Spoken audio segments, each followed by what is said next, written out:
Welcome to the School of Wedding Photography. I'm here with Erika, Jensen-Mann and Lanny Mann. They almost need no introduction, but I'll do it anyway. Erika and Lanny are based in the Canadian Rockies. They describe themselves as partners, parents, and documentary wedding photographers.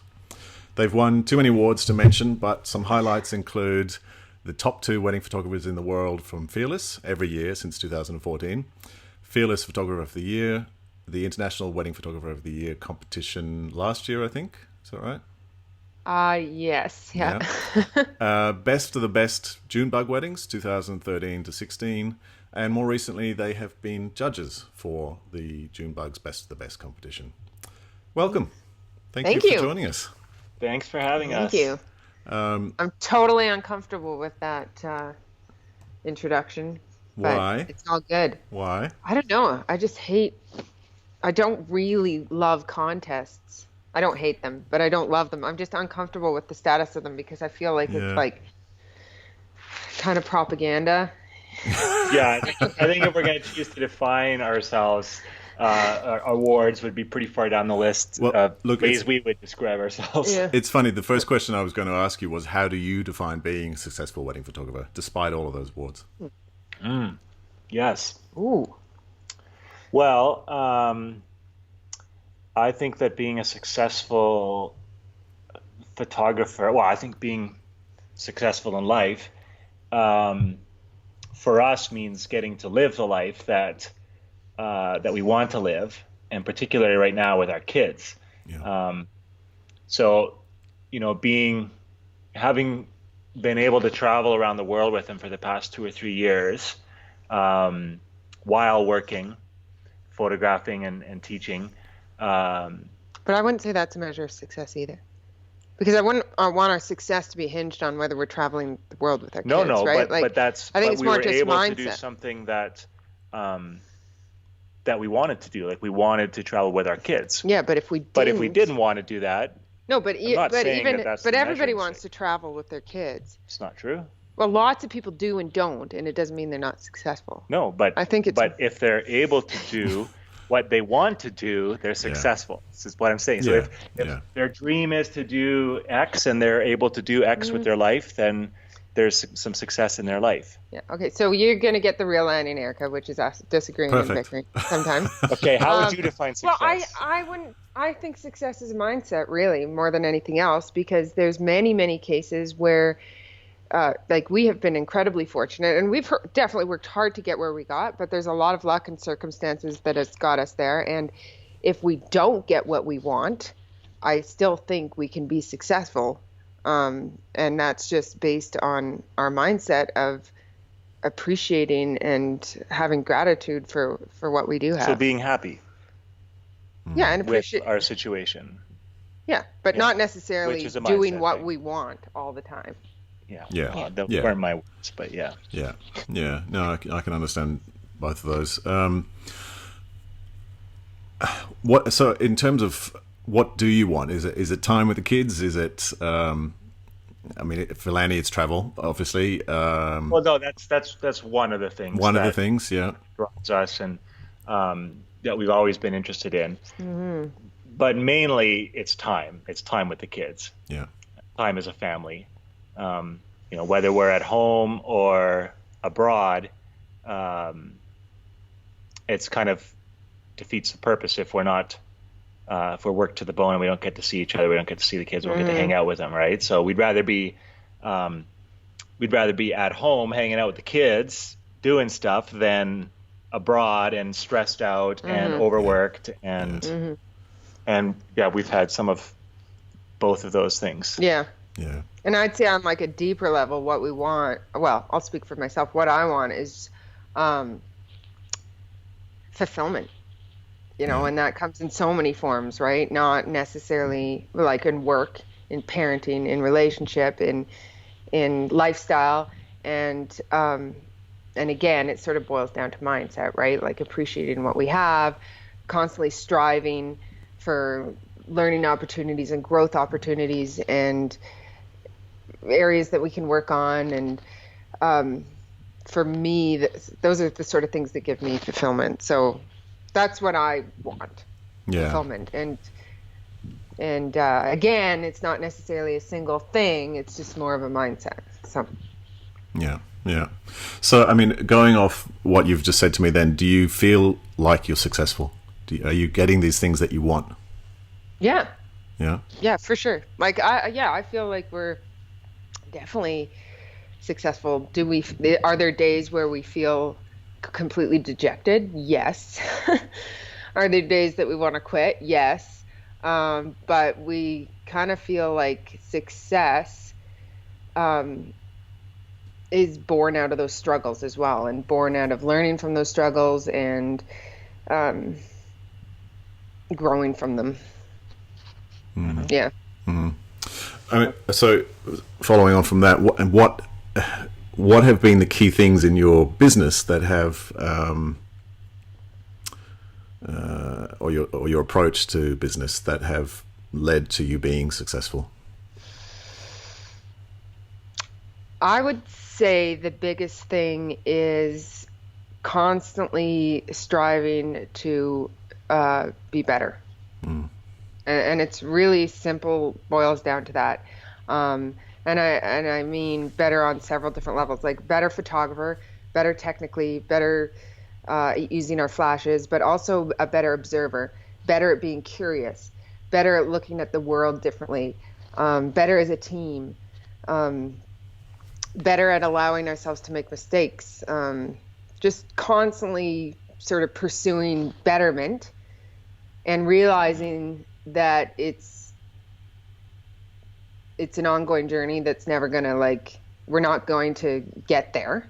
It's just that's the process is the journey, right? So yeah, it's that pursuit of excellence versus excellence itself that's kind of always driving us. It always has, it still is, and that's more exciting than arriving at some destination. It's that striving for it and not losing that hunger. That's the exciting part. I think if we ever lost that, or if we didn't have it, we would I don't think we'd be where we are now, or going where we're going now. How do you, I feel like a lot of people sort of get burned out shooting weddings pretty quickly. How do you keep sort of having that hunger to improve and change and well, again, just focusing on education and personal growth for sure. We also limit ourselves quite extensively. Like, we only shoot 15 weddings a year.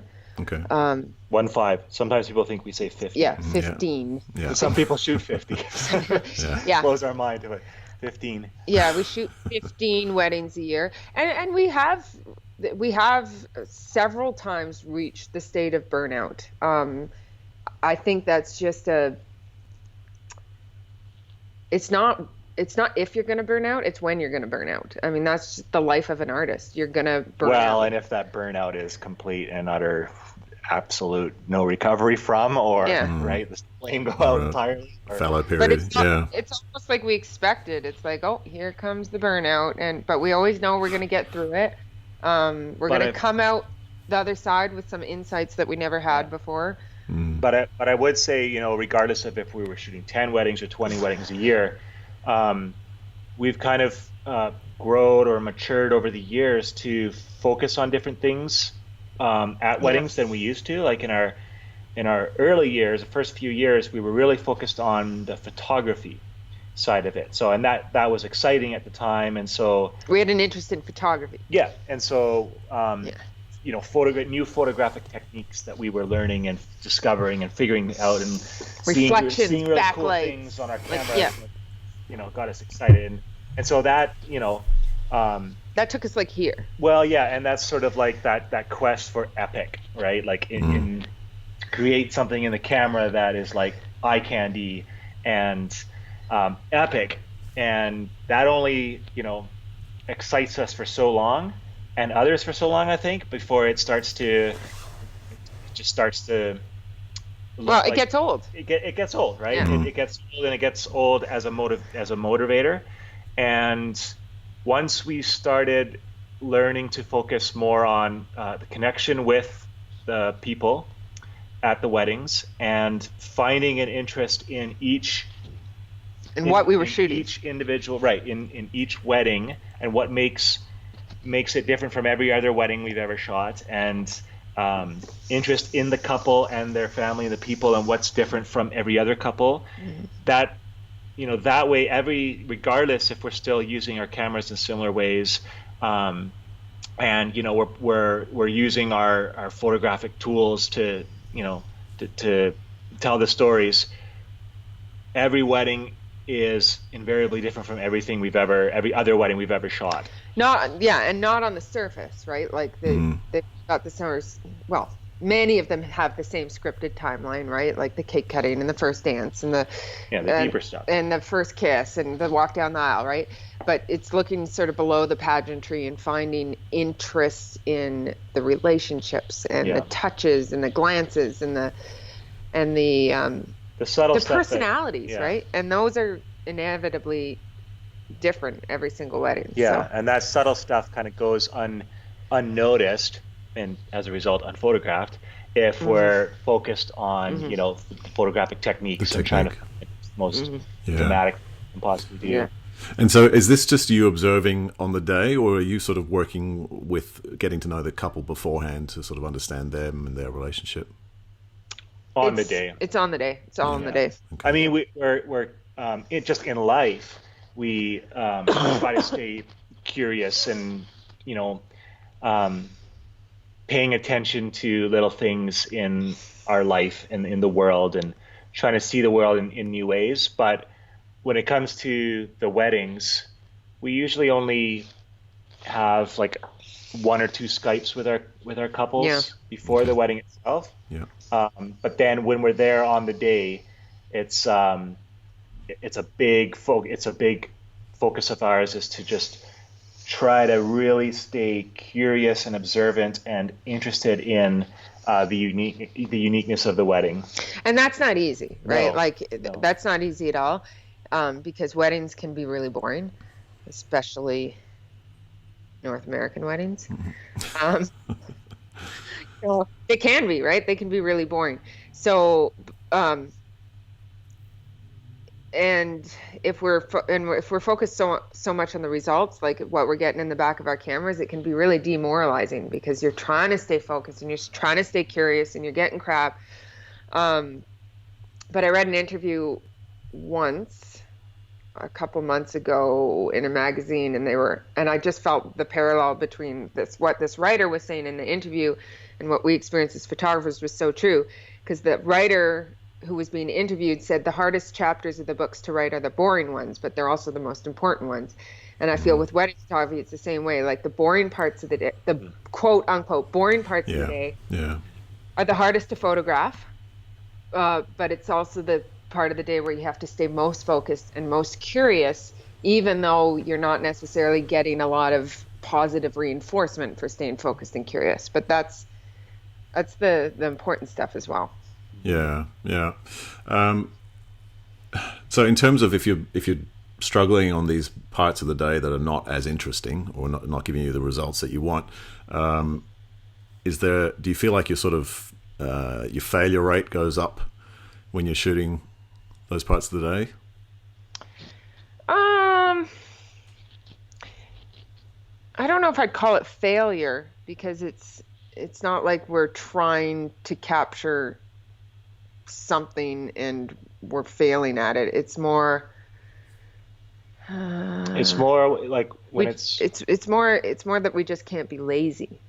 Yeah, there will often be less successes simply because there's less exposures being made, right? Like if it's not a moment rich environment with stories and moments, obvious, action happening all around us, like on a dance floor or, right after the ceremony or something, right? Where the cameras are up and we're just shooting through all these moments and stories. But when it gets boring or quiet, it becomes more challenging to find those stories and moments. They're there. It's just not as obvious. They're not screaming, right? So you have to look, and so we might not be making anywhere, much less photos, but more of the energy is just trying to find those stories and And if we could do that well, then there are some photos to be found. And it's not so much failure; it's undiscovered successes. Because there's failure is a big part of photography as well, as we all know, right? Like we're gonna, every time we pick our camera up, we have way more opportunities for failure than success. But these boring parts, it's about undiscovered potential as opposed to actually failing. Unrealized potential. Yeah. I think, we end up missing a lot. Yeah. It's easier to miss a lot because it's slow. Because we're just not dialed in, and we're sort of focused on the fact that we're bored, and we become complacent, and or we're wrapped up in the voice inside our head. Like, I often, or at least in the past, I've often questioned my career choice as a wedding photographer during these boring parts of the day. I'm like, what the hell am I doing? Right? But if I'm doing that, I'm totally disengaged from everything that's going on, right? Yeah. And so we put a lot of effort in just focusing on the process of working hard and staying in the moment, and not the result, not the end result. Yeah. At least on the wedding day. We can worry about that later. Can we just skip back to what you just said before about failure being a large part of photography? Can you talk a bit more about that? Okay. Yes, I can. I would say it's a huge part of, about striving for excellence or trying to reach your potential in anything, whether it's photography or music or athletics or anything that you're trying to master or achieve a high level. I think if failure is critical, because if we're going out of our way to avoid failure, the chance of reaching our potential or achieving greatness is far reduced, right? Because if we're not willing to take chances because we might fail or we might be wrong or it might not work, and so then we're scared to try things or push things or get out of our comfort zone, then we're just going to sort of stay in that boring place, right? And we're not going to grow and achieve those leaps. And I feel like Lanny and I experienced quite a bit of freedom when we realized, and we verbally said out loud, no matter how hard the two of us work, we shoot always together, but no matter how hard we work at a wedding, we're going to miss 95% of the entire day. We just are. Like, we can work our asses off. We're going to miss 95% of the day because there's moments happening in every direction all around us, right? So that sort of allowed us to accept failures with certain It's okay to miss things, right? Well, yeah. And most things. There's something. But we can't get everything. But I mean, it's otherwise we get so distracted and overwhelmed, right? We're working one thing, and rather than committing wholeheartedly to it, we get distracted by something else. And it's like just focusing in on doing what you're doing it well, trusting in that process, and going with your gut. And those failures are often, like very often, like I can count so many times where those failures were sort of just these portals to new discoveries that we never knew existed, right? So new creative potential. Like we tried something and it was not at all what we intended, but then it sent us down this other sort of rabbit hole that we never knew existed before we tried it. So can you think of any recent sort of small or large failures that you've had and what you learnt from that, where it took you? Okay, well, I can think of one. It's a rather straightforward one. Yeah. The last wedding we shot in Ay, caramba! It was a failure. Oh God, I don't know if I should say this. I can edit it out. Okay. I'm just worried. I don't even know what you're doing. During the first dance, so Lanny was lighting for me, and I was photographing. Oh yeah. And I could not get the light the way I wanted. Like I just couldn't. Like I was turning it up, it wouldn't respond. I was turning it down, and then I was trying all these different things, and I'm normally pretty good at responding on the moment. Making adjustments on the fly. Like, which I'm usually pretty good at. Yeah. And anyways, it's the first dance ends, and Lanny realizes that the flash that he was holding for me, which I thought was in manual the whole time, was in TTL. Yeah, there's a little switch on the side of the. Ay caramba!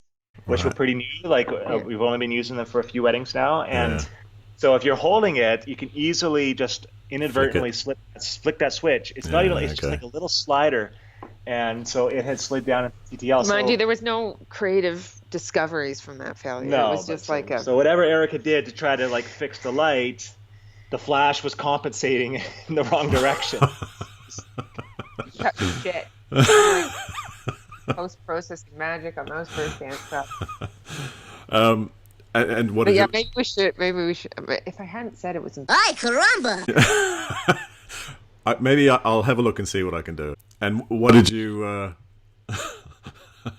We learned. Well, we're gonna tape that switch in the manual position. Because we never put it in TTL anyway, so we don't want to accidentally do that again. Yeah. No. So you didn't get any interesting photos out of it? No. They're all like blown out or not bright enough. If they're thrown off by the white dress or they're thrown off by the back tux, it's. Yeah. Anyways. Okay. All right. Let's go on. Most of the. You don't have DO. No, sorry. Most of the failures that we experience, like, every weekend at almost every wedding, is just trying for something and it doesn't quite work out, doesn't quite line up the way we're hoping it's going to, right? Or didn't quite get into the position in time for the moment, or the focus didn't quite get, just so those sorts of things. There's hundreds of them a day. It's hard to sort of narrow it down to one. Yeah. I read something that you wrote online about how important curating your images is for presentation on blogs and social media and stuff like that. I'm just wondering if you could, say a little bit about that. Yeah, sure. Why it's important, and if you think people do enough of it. Well, we think it's one of the most common mistakes that we see is photographers just showing too much. Mm-hmm. Not to their clients, but to the world, right? Mm-hmm. It's we really believe that when it comes to curating for your blog, your portfolio, that less is more, in the sense that we're only as the work is only as strong as the weakest work. Mm-hmm. And that people see, right? Yeah. And that's really hard as a photographer who's taking the images, because you're emotionally connected to the images in the moment because you were there, right? And so it's almost like when you're curating your work, when you're actually making the images, you have to be so connected and there and engaged, present. And when you're curating the work, you sort of have to go to the other end of the spectrum and remove yourself as a person that was there, emotionally involved, and say, how would this look to a stranger? Like, does this affect a stranger? Mm-hmm. So we actually have some help curating our blogs. We have some really trusted friends who are not emotionally attached to the wedding, who can go through and sort of help us pick the images that they feel. Yeah. Okay. Yeah. I was wondering how you do that. How do you And we detach? do the same for them. Yeah. We do the same for them. Yeah. Right. And even apart from that, we just try to bring a really discerning eye and hold ourselves to a really high standard. Mm-hmm. We've got little things that we're looking for. Like, one of them is 3 out of 3. We want light, composition, and moment if it's going to make the blog, right? Unless it's a really strong the moment is just so strong and we can get away with crappy light or bad composition. Yeah. Or I'll even just play little tricks, like as I'm trying to whittle it down to the best of the best, I'll as I'm scrolling through, I'll just try to imagine a group of my friends, like my peers, other photographers that I admire and respect, all huddled around my computer with me. And as I scroll, if I find myself scrolling quickly past photo, it's like, okay, that's filler. I'm not proud enough for that one, right? But the ones that I slow down on, okay, yeah, that's probably a keeper, because proud. And we have some pretty epic arguments too about. Well, they're not that epic anymore. They used to be. Why are they not still so epic? Because he's learned. He's learned. That was going to be one of my questions. How do you find working together is for your marriage? Is it a positive or a negative thing? Both.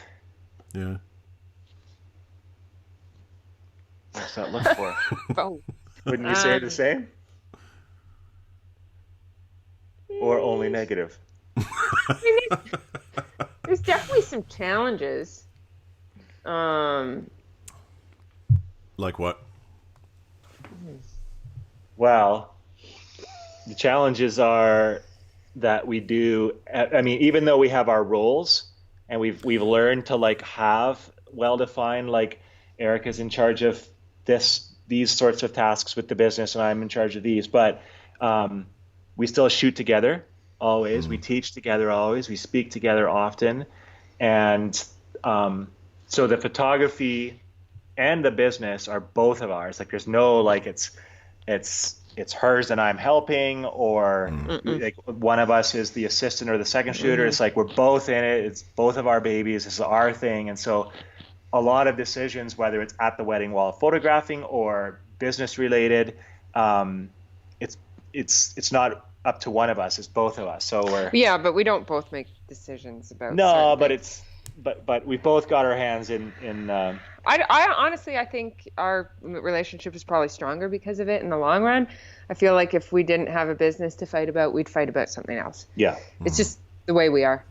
Yeah. But we fight things out. That's just kind of back onto the challenges side. The biggest challenge is it's often like a 24/7 thing. It's not, we obviously we're husband and wife, and we raise our kids together. And often we're traveling together as a family in close quarters, and we work together, right? So, and all facets of that work. So we don't have the same separation that that other couples would have, where they have their separate things, they go to their separate jobs or careers, and then they come home and have something to talk about, right? I mean, we obviously can talk about our business. But and then it comes into boundaries and separation. It's like, well, we're at home. Are we working? Are we not working? And so often the things that are on our mind that we talk about are business related. And so it's sort of hard to have those boundaries and separations. So yeah. So what happens when you retire? When we retire? Retire like solidly, or retire from wedding photography? Like totally. When you're like sitting in rocking chairs with blankets on your knees. What are you talking about? Yeah. Memories? Good question. Actually, we're always making memories. The thing I like, this might seem a little strange, but Lanny and I really don't bond by talking. Okay. We don't like it seems strange, and it really worried me like for the first 10 years of our relationship, because all my friends would be like, oh my gosh, I met this guy and we talked till 4 a.m. And Lanny was like such an introvert. He was afraid to talk, and so we didn't really talk. We just did things together. Yeah. And we still don't really talk that much, do we? I don't know. It's like the most we talk together the whole day. Yeah, because we've been working. Yeah, but still. Yeah. We probably yell at each other more than we talk to each other. Still words. Some days.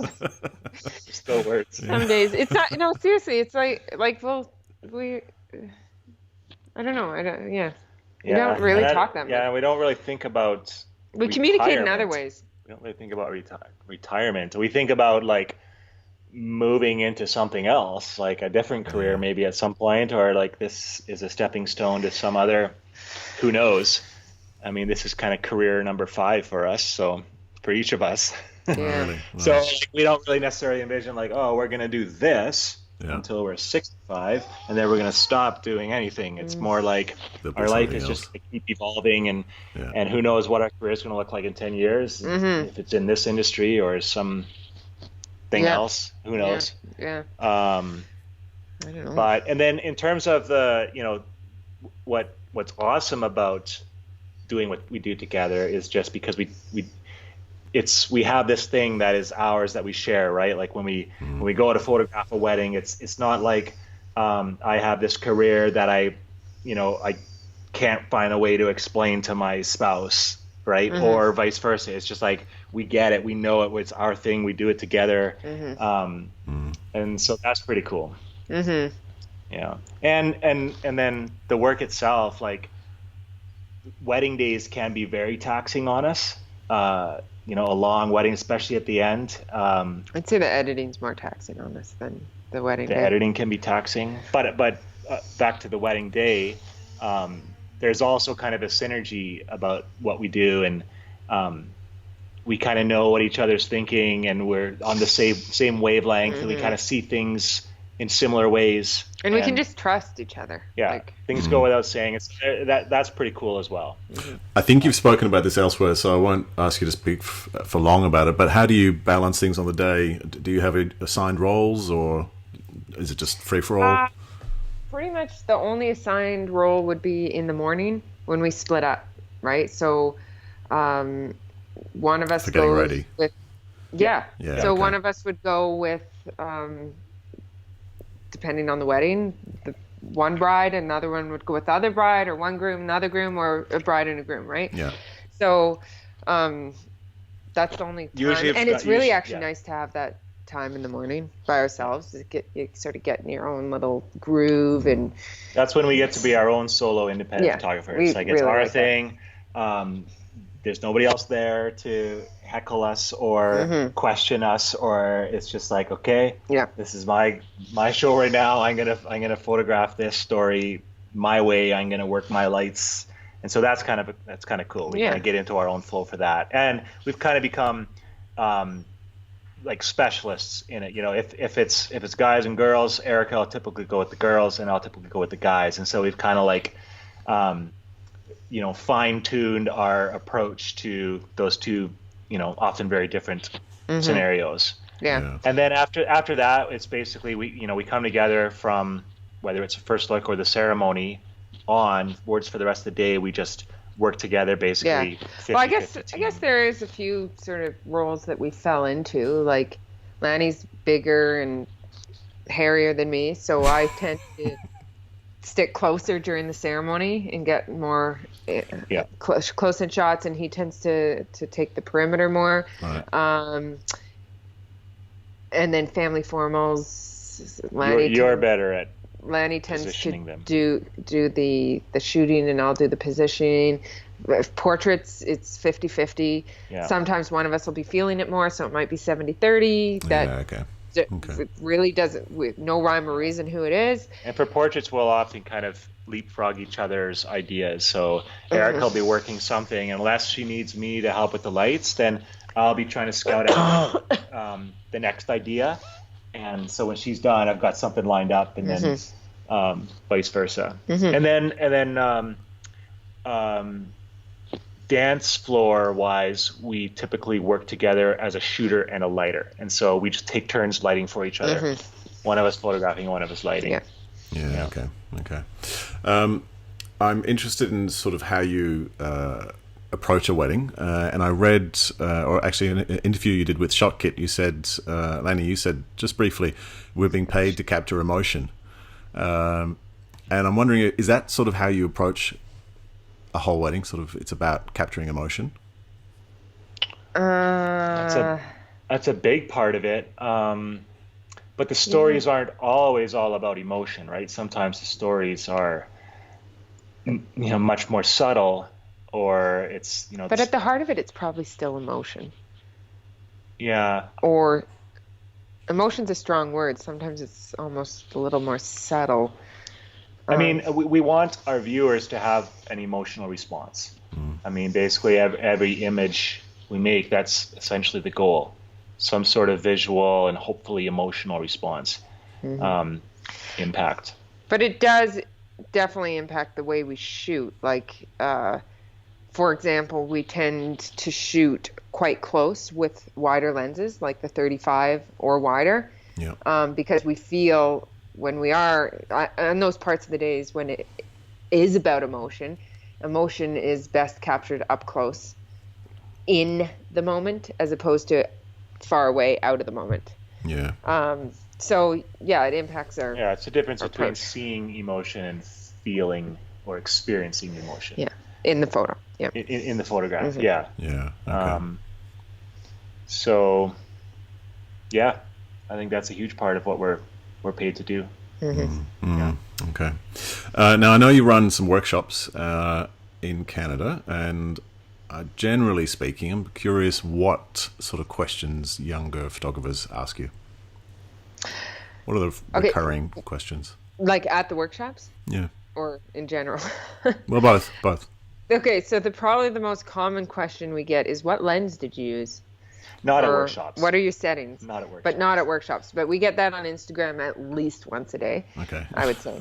So that's the most common question. What lens? What lens is that? And Lanny's usually really snarky, and he'll be like, the lens with which we view the world. I'll say the best one. or the best one. Because that's where people sort of get hung up is on the technicals. Oh, it's probably the most inconsequential thing we're trying possibly. And one of the things we're trying to teach in our workshops, which are not just in Canada, by the way. I think we've got one in Canada this year. So we have where Europe. Else are Europe. We've had them in Asia, Europe, Africa, Australia, Okay. New Zealand, USA. We've had South America. We've had them in every continent except Antarctica. Yeah. If people are interested in those, so you know, there's a Facebook group called Two Men Workshop News. That's where we announce the workshops first. Okay. We give those people like a 24-hour head start to register, because usually by the time we announce them publicly, they're sold out. Okay. And sorry, otherwise, is the information available on your website, or have you got a special website? It's on the website. If you go up to, there's like a learn, and there's a workshops page there. All the information's there. Okay. Yeah. But I think what I was saying before I got sidetracked there is, I think. Oh, at the workshops, the questions are. Well, and what, when people ask us those questions about technical and lens choices, we're sort of try and direct them to realize that it's not so much about photographing the moment, it's about seeing the moment first, right? It's about seeing the potential. Anybody can photograph it. You can photograph it with an iPhone, right? But it's about observing and seeing, and so that's what we really teach in our workshops is seeing the world differently. How do you teach that? Well, that's hard to say in a few sentences. It takes three. We do three, like, what is it, 15-hour days? Yeah, it's really full on. Yeah, it's a combination. Basically, we've split the workshop into 3 days. One is on the first day is sort of, we feel, the foundation of it, which is the seeing and thinking differently, and really. I can't explain how we teach it, because it has everything to do with mindset and not having any expectations and your ego and so many things that we go over in order to sort of get recalibrate the mind and refocus, alter perspective, right, to set a new course. That's pretty much what day one's about. Is essentially kind of just breaking down a lot of preconceptions about what we do as photographers and trying to... And how we achieve it, redirect, Mm-hmm. And then the second day is all about art. So I'd call that first day about art, and then I'd call the second day about craft. And then the craft is your ability as a craftsman, or what's the right word for that now? Craftsperson. Right, being able to consistently... with high quality produce art. Yeah. So if day one is like the foundation and everything that's going on up here, and the mindset and basically the why, like what we're trying to achieve and why, the second day then is like, okay, then how do we use our cameras and our equipment and our tools, our photographic techniques to express that, right? the last day is About the industry. So it's basically kind of our whole workflow and all the so it's about our client. It's about the client right? experience, From which is just as important as the end start product. to finish, and the post production. Yeah. And how we get the access that we do with our clients, and the experience that we give them as professionals. Yeah. And how often do you hold the workshops? Depends on the year. Usually, like 6 a year. That's kind of what we've been doing. Yeah. Yeah. We'll do another announcement probably, I would say November or December, of another 2 to 3 workshops for the first half of next year. Yeah, well, we have 4 coming up here. Yeah, but those are also they're booked. Yeah.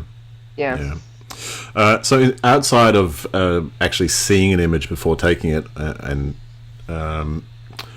what do you think young photographers should be thinking about in terms of business? Oh, in terms of business? Well, we're not really good at business. In terms of business, or in terms of like okay, in terms of let's broaden it. So in terms of anything other than seeing, what do you think they should be focusing on? If they're wanting to grow, and move towards their potential and create better work, better art, and become a better storyteller for their clients. I think the best thing a young artist could do is just the work, which is lots and lots and lots of work, and experiment and put the mileage in, right? Just put the mileage in. There's no substitute better education than just putting the mileage in. Yeah. Well, how many years? Sorry. Shoot with as many photographers as you can, in many different genres as you can. Explore, just make it, And avoid boxes, like avoid the temptation to kind of pigeonhole yourself into all the boxes, right? I am this genre, right? I am a wedding photographer, and this is what wedding photographers do. But we don't mean avoid, like it's okay to specialize, but avoid saying I'm a wedding photographer and I'm bound by this criteria. Right. Think outside those boxes, right? Yeah. I mean, people often get hung up in style, right? I have to find my style or my look, and really it's just shoot what inspires you, shoot what you like, and that will define your style ultimately. Who said that? Who told us that? Shoot what you like. That your style is determined by shooting what you like. Someone told us that. Well, Ben Chrisman said something along the lines of shoot what you like, and that's your style. Yeah. Right? And it's true, because so many people kind of get hung up on that word. I'm actually speaking to Ben in October. Where do you think? What sort of questions do you think I should talk to him about? What are his strengths? Well, him and Aaron have been undergoing quite the transition in their business over the past year or two, I think. Yeah. It sounds like they've shifted big time from primarily wedding photography now into primarily studio. Portrait. So probably questions around that, like how's that going? What were the catalysts for that? And, because I'm very curious we sort of feel like they're so good. They're so good right? at documentary. It's like to hear that they're moving away from wedding photography is a little bit disheartening, because they were like they're so good. They're so good at what they do. So it'd be interesting to learn more about what it is that's pulling them away from that. Yes. Yeah. If you moved away from weddings, what would it be to? For me, I would love to just do more photojournalism, more sort of small interest stories, and finding people of interest and just following them around for a couple days and photographing their life. And I love doing that stuff. It sounds like a wedding, though. Yeah, I know. Well, and seriously, like, I feel like there's no better training ground for that type of photography than being a wedding photographer. Yeah. And Lanny, you? I don't know. I don't really think about it much. Yeah. But would you still photograph? If I didn't have to.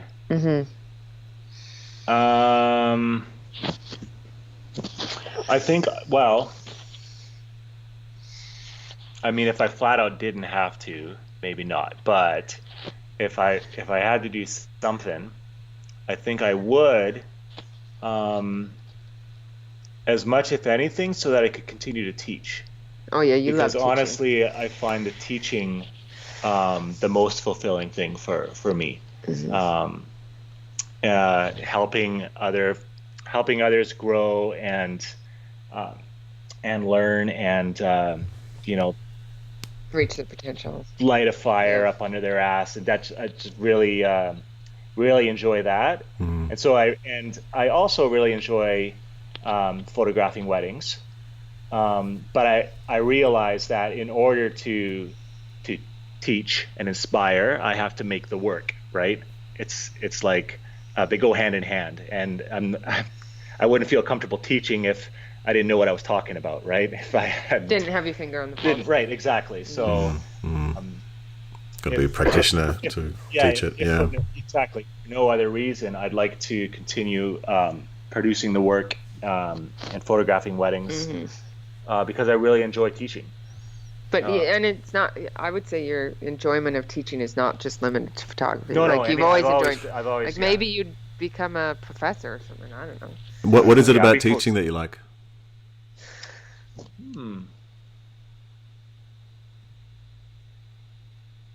It's a good question. I think I like opening people's minds. Oh yeah, I think I like broadening horizons and just watching, helping them grow and discover new. Yeah. I mean, it's hard to figure out what that common denominator is, because when before we were wedding photographers, I really enjoyed instruction. Like I was a mountain guide before, and so teaching rock rescue and crevasse rescue stuff, I really enjoyed that as well, right? More than guiding. More than the guiding, right? More than guiding a client up to the summit and back down again, right? Like teaching them how to do it themselves. Teaching the skills, yeah. Teaching the skills. I don't know why I like it. I enjoy it. I think I'm good at it. So I think when you find something that you feel you're good at, you tend to enjoy it. But I feel like it's got to be more than that, because I mean, you're good at photography, but so there's obviously something else that's drawing you more towards the education. Well, I think when I think about it analytically, if Eric and I go and photograph a wedding and we do a really kick-ass job, the best we can hope for is to impact those two people's lives, right? Our wedding couple and their families, right? And so that's sort of our scope of influence. Apart from anyone else who sees the work. But when we go and we teach a small group of photographers, that scope of influence then is like exponentially larger, because each one of those photographers is now going to go off and photograph however many weddings per year, and so they're going to impact all those groups of people. And so I also there's feel a bigger potential for sort of impacting more people positively. And I also feel like teaching what you do makes you better at what you do. Oh, absolutely. And more intentional. Teaching has affected our photography, and photography's affected our teaching. Like they both, what's that? The symbiotic, is that yes, the right word? Yeah. Symbiosis. Yeah. If you were to be starting again as wedding photographers right now, what would you do something differently? I don't know if I'd start right now. It's so the wedding it's hard photography now compared to 5 years ago, even. Yeah, like 5 years ago. I'm sure you. How long have you been doing that list? 2013, yeah, about 5 years ago. Yeah. Oh yeah, like I'm sure you've noticed. Like, Yep. it's kind of blowing up. The pool of talent now is just like the bar is so high. Yeah. I remember, when there was this handful of photographers that we sort of felt like we're operating on this level that was like, wow. And whereas now, Ben and Aaron were one of those. Yeah, exactly. Yeah. Some of the first. And now I just feel like there's hundreds of photographers in that, on that level, right? It's like, so it's a different game. It's, so it's a lot, I think, harder to stand out now.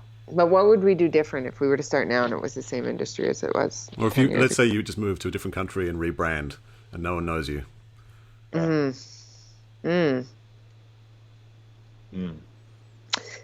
Well, there was a lot of mistakes we made at the beginning of our career, but we sort of covered those, like putting ourselves in the box of wedding photographers. Like, okay, we got to get the dress shot and the shoe shot and the picture of the girls together and the picture of the mother with the bride and share all those with the world, because that's what wedding photographers do. And not showing what interested us. And now, showing what interests us is. Yeah, but I think really, if you just boil it down, it's like, okay, we're starting over, or we're in a brand new market. We just gotta. Really, it would boil down to the same fundamentals. I think that helped us grow from the start, and that was just like pour everything we've got, because I feel like the head start that we had when we came into this was, even though we were brand new beginner wedding photographers, we had years of striving for something, right? We'd already learned how to work hard for something and pour ourselves. We both came from athletic backgrounds. Through mountaineering and through athletics, we'd already learned the importance of hard work and determination, just going for it, right? And perseverance. And so it would just, all right, well, we know what we have to do, right? Each and every wedding that we go to, we're going to be in it to win it, and everything we got, create the best work we can, and then show it. And the vision for that is not about producing the best work we can. The vision for that comes from sort of visualizing. The only thing we can control is how hard we work on a wedding day. Yeah. And so the vision comes from how hard can we work on that wedding day, not this is the final result. That's the only thing we have control over. It's trusting in that process. And trusting in it, If we go into it hungry, we keep our eyes open, we stay curious, and then just trust in that process, the result should take care of itself. Yeah. Okay. What are you looking forward to?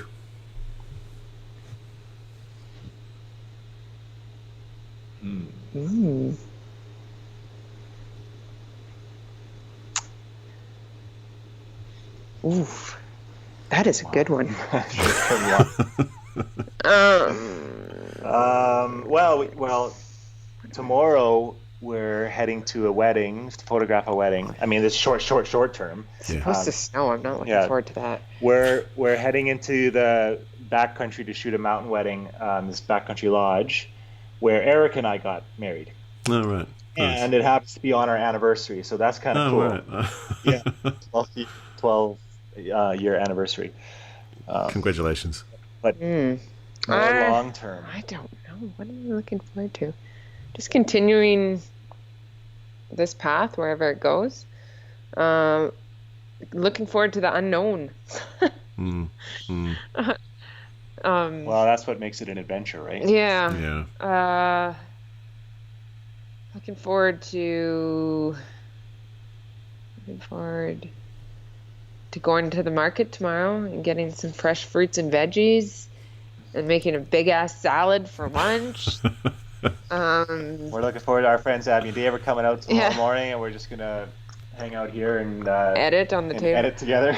Nice. I look forward to going on trail runs in the mountain, cause right now we're really kind of enjoying. So our kids just went back into real school last week, which is a change for us because they missed the last 2 years. Okay.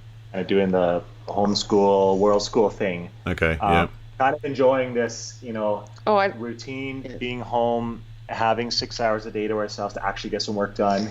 But I really look forward to picking them up from school. Yeah. I do. Like I love picking them up from school and hearing all about their days. Yeah. So, yeah. Do you keep? I'm personally interested in this. Do you keep working once you've got the kids home from school, or do you stop? Well, He doesn't. I have to like hide his stuff from him so that he does. Bit of a source of right contention. now we're feeling a little bit overwhelmed with the I'll do workload. like the odd email or like message you, Google, what's your Skype name, stuff like In a that. perfect world, we try to get it at the very least one of us is done. Yeah. At least one of us can be with the kids with no distractions from school pickup till bedtime. Yeah. Yeah. And ideally both of us, but sometimes it doesn't work out that way. Yeah. And the kids know that too. Like the odd time, sit down. I don't have problems sitting down and writing an email with them. Or, Yeah. Yeah. or Yeah. All right. Are you mostly on Instagram these days, or somewhere else? Oh, we got all the social media plates spinning. Yeah. Keeping them all spinning. not all of them. We're not doing like Snapchat. No, I guess not all of them. Instagram, Facebook. So Instagram is there's the Two-Man Studios, and then there's also the Mans Around the World, which is just where we share our family travel, personal stuff. Yeah. And then the Two-Man Studios Facebook page still exists. It's practically useless. Pretty dead. Those business pages don't really get much traction now, and so we mostly just kind of use our personal pages. Yeah. Yeah. Yeah. And, But there is there is that group as well that I mentioned earlier that we post stuff in there sometimes. Yeah. What is that again? Two-Man Workshop News. Yeah. And then there's the good old-fashioned blog, which is where the photos actually look the way they're supposed to. Yeah. Not tiny. Yeah. A whole wedding story, not. Yeah. Nobody goes to But blogs seems anymore, to be but- Instagram. But we try to use Instagram and social media to get people to the blog, because that's how we would hope people can see the work, because it exists in. It's sort of like the album format, the old album format for bands and musicians, right? It's like you can put it on, listen to the album the way it's, and of course that's gone, into the new Skew it. Yeah. So, all right, Lanny, Erika, thanks so much. I appreciate your time. Oh, our pleasure. Thank you. Thank You you. had some good questions in there. really good. Oh, I'm glad. Made I'm us glad. Like, what? All right. Take care. I'll talk to you soon. Okay, thanks. Thank Bye. you. Bye bye.